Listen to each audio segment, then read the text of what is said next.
Okay, let's make some analogies. のように and のような are used when you want to say that something is like something else, or that you are performing an action like a something. You may be reminded of みたい, and it's sort of like みたい, but a little different. So here's the basic formula for のような. Noun A, のような, noun B. And that is a noun B that is similar to or like a noun A. Here's a couple sentences. セーラームーンのようなアニメが好きです. So noun A is Sailor Moon. And noun B is anime. So I like anime that are like Sailor Moon. Or I like anime that are similar to Sailor Moon. Mother Teresaのような人になりたい. So noun A is Mother Teresa. Noun B is hito, person. So I want to become なりたい, a person like Mother Teresa. Or I want to be like Mother Teresa. コーンブレッドはケーキのようなものです. So cornbread is our noun A and cake, keiki, is our noun B. So cornbread is a thing that is similar to cake, is like the literal way that you'd say that, but it's basically cornbread is like cake, or cornbread is a cake-like thing. So now on to no yo ni. No yo ni is kind of like turning a noun into an adverb. Remember how you turn adjectives into adverbs if they are a na adjective by adding a ni to the end of it, like kirei is a na adjective. If you want to say I perform an action like I sing prettily, kirei ni utau. Well, these na adjectives, they're sort of like nouns actually, and they're often conjugated the same way as nouns. So if I wanted to say sing like a bird, it would be tori no you ni utau.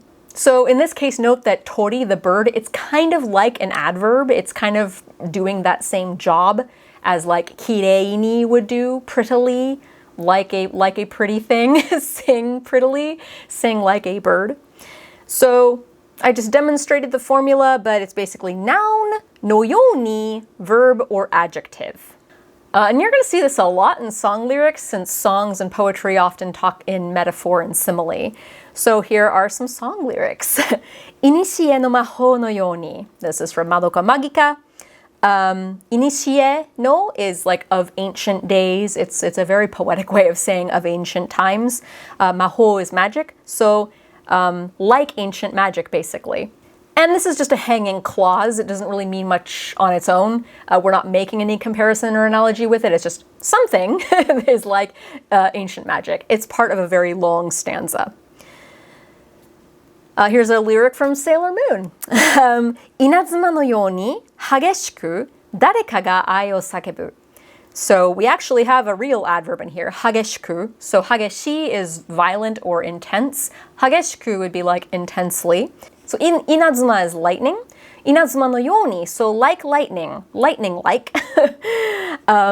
激しく, so like lightning and also violently or intensely. 誰かが, somebody is 愛を叫ぶ, screaming words of love or screaming out in love. So someone is screaming words of love intensely, like lightning. Here's the lyric that probably all weebs know. 残酷な天使のように少年よ神話になれ. This has like all the grammar that we've covered in this series now. So 残酷な天使. 残酷 is cruel. 天使 is angel. のように. So 残酷な天使 is our noun, basically, our cruel angel. のように. So like a cruel angel. 少年よ. The yo in this case is you're addressing the boy, oh boy, dear boy, my boy.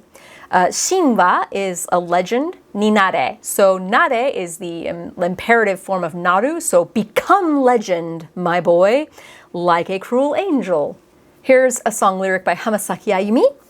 鳥のように羽ばたけるなら君のもとへ飛んでいくでしょう. So tori no yoni. Tori is a bird, as I mentioned earlier in my singing analogy. So like a bird, tori no yoni. Habatakeru. So habataku is to flap your wings, basically to fly. Habatakeru is the potential version of that. So can fly, can flap my wings. Tori no yoni, like a bird. Nara. So as long as or if I could flap my wings like a bird. 君のもとへ. So, kimi no moto is like to where you are, basically. E is like, is that destination particle. So, kimi no moto e, to you, towards you. Tonde iku, tobu is to fly. Tonde iku, to fly towards. Desho, probably or surely. So, if I had wings like a bird, then I would surely fly to you. So now that you know how to make analogies, you can write all the poetry and all the cheesy song lyrics. And if you want to go back and revisit some of the sentences we covered in this video, I've got timestamps in the pinned comment at the top of the comment section and in the video description. Also in the video description, you will find links to other places to learn Japanese, as well as to my Patreon. On that note, thank you to all the patrons who support this and the other series on this channel. And I hope you tune in next week when I cover koto ni suru. 頑張ってね!